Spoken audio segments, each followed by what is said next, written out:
kulit, ya, bahwa nanti suatu saat di zaman lahir, lahirnya Parikesit adalah yang bisa mengetahui itu adalah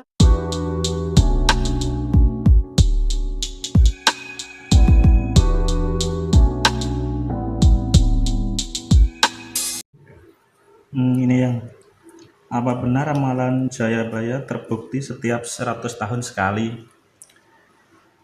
Ada juga yang menganggap seperti itu, tapi kelihatannya tidak, ya, kelihatannya tidak, karena apa ya? Tapi ada yang oret-oret dulu, yo.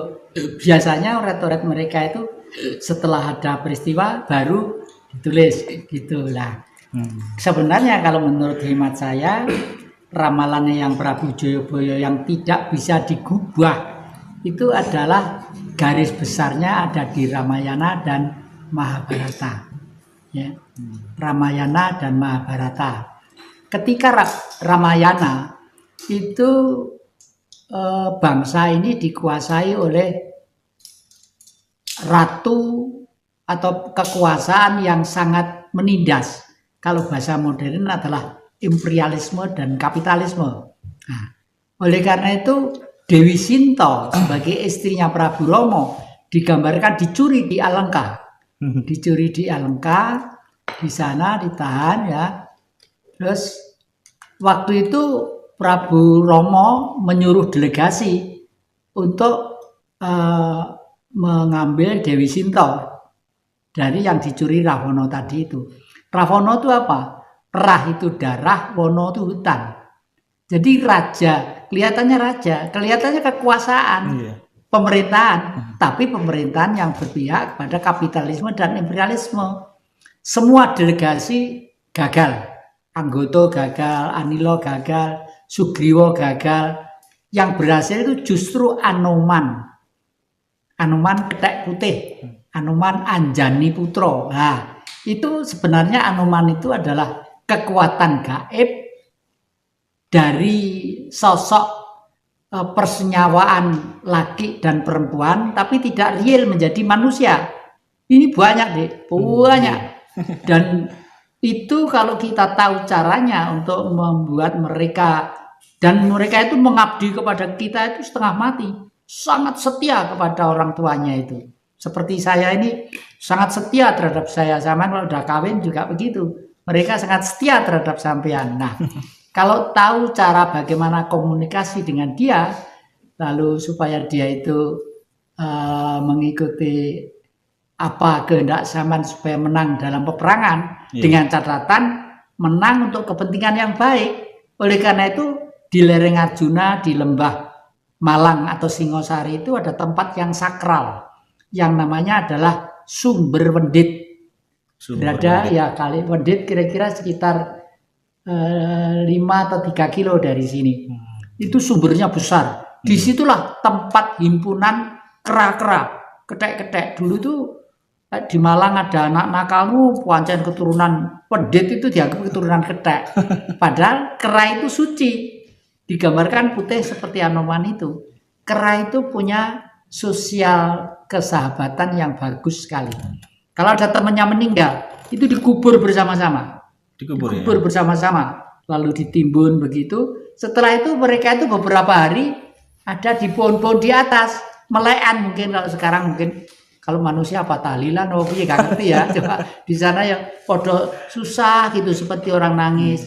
Melihat temannya tadi itu. Jadi sebenarnya trah pendit itu adalah trah manusia suci. Nah ini ada di situ. Ya. Di situ lalu dipelintir juga oleh penjajah pada waktu itu. Lalu ada di Ngujang, tepati Ketek, Ngujang Tulungagung. Tetapi leluhur kita masih pintar juga, lalu membuat pusaka yang namanya Kujang, yang dipakai oleh orang-orang Sunda Wiwitan di Jawa Barat sana. Kujang itu termasuk pusaka kuno yang menjadi andalan dan piandelnya para satria-satria di Jawa ini. Nah, ramalan yang Jayabaya itu yang ada di pagelaran wayang kulit, ya, bahwa nanti suatu saat di zaman lahirnya Parikesit adalah yang bisa mengetahui itu adalah Baladewa. Baladewa. Baladewa, Prabu Balarama atau Baladewa itu kakaknya Krishna ya. Kenapa kok Baladewa? Bala itu konco, dewa itu gaib. Hanya manusia yang hidup di tengah-tengah dan bersama dengan gelombang gaiblah yang nanti bisa sempat melihat lahirnya Ratu Adil. Dan Ratu Adil itulah Satrio Piningit. Ya. Ratu Adil itu apa?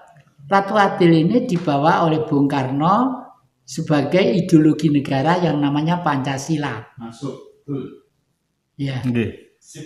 Namanya Pancasila. Lah terus Pancasila ini kenapa kok Bung Karno percaya betul bahwa Pancasila itu masuk disenangi orang sedunia?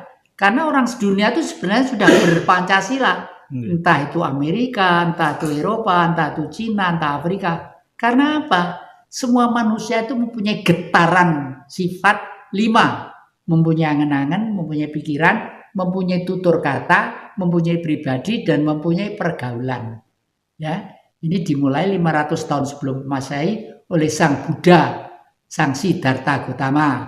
Masuk dalam hutan supaya beliau tahu penderitaan manusia secara umum. Meskipun beliau itu adalah anaknya seorang raja yang kaya raya ganteng, dan boleh dikata kalau keringat keluar gitu ada yang ngulapi, mau maem, ada yang dulang, ada yang gini gitu ya. Tapi tetap hatinya tersentuh untuk pergi dalam satu tempat, entah di sana mau dimakan harimau, enggak berpikir, mau enggak berpikir, pokoknya pengen bersama-sama rakyat untuk hidup menderita. Lah, inilah Pancasila yang digali Bung Karno dari budaya bangsa leluhur ribuan tahun yang lalu. Buktinya apa? Diterima oleh dunia, dipidatokan di PBB, semua tepuk tangan gemuruh. Ya, we have the five principle of Indonesia: belief of God, nationalism, humanity, demokrasi, dan social justice. Semua tepuk tangan gemuruh. Buktinya, bukti bahwa manusia dan negara seluruh dunia itu mempunyai kesamaan pikiran untuk menata kehidupan. Nah, ya, akan munculnya suatu keadaan yang mungkin tidak pernah terduga oleh manusia. Sekarang orang sudah mulai jenuh untuk ditata ketat supaya gini. Di beberapa daerah, maaf ini ya, kemarin di 2 hari yang lalu, 3 hari yang lalu di Surabaya, kelihatannya rakyat sudah nggak sabar lah, sampai aparat itu kewalahan untuk menghadapinya, banyak terpaksa harus mundur gitu loh ya. Sebab yang kedua, negara besar yang dulu itu duitnya bisa merimut dunia dengan cap yang namanya dolar, pada waktu itu dolar masih dipercaya oleh Bank Dunia dan pergaulan ekonomi dunia karena stok emasnya dia itu banyak. Tapi dia sekarang stok emasnya itu sudah habis. Oleh karena itu nilainya merosot juga. Nah, merosotnya dari kaum ekonomi yang kapitalistis akan menggeliat satu bentuk militer dan segala cara yang tidak terduga. Repotnya, kalau saya melihat viral-viral ya, mereka beranggapan kalau manusia di dunia itu hanya disisakan sekitar 25%, mungkin ekonomi itu akan stabil lagi. Tapi yang 75% kemana? Harus mati, itu loh repotnya. Harus mati. Matinya bagaimana? Ya dibunuh lewat bukan peperangan, tapi lewat sesuatu hal-hal. Apakah ini virus itu dan sebagainya?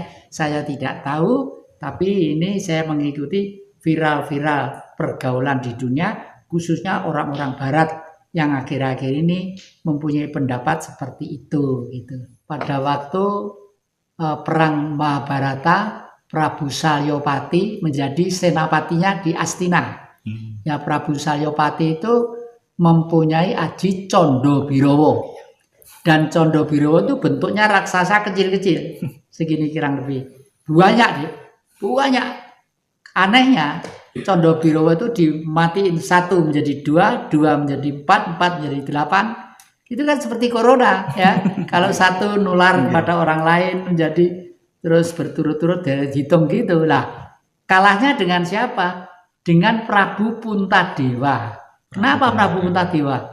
Karena beliau itu seorang yang jujur, yang lugu, yang suci. Artinya dengan spirit kekuatan Tuhan yang bersinar dalam tubuhnya, dengan keyakinan yang penuh, itu nanti itu dengan sendirinya unsur-unsur predator negatif yang mungkin akan mengganggu kehidupan manusia, dia akan tersingkir dengan sendirinya. Kelihatannya seperti itu.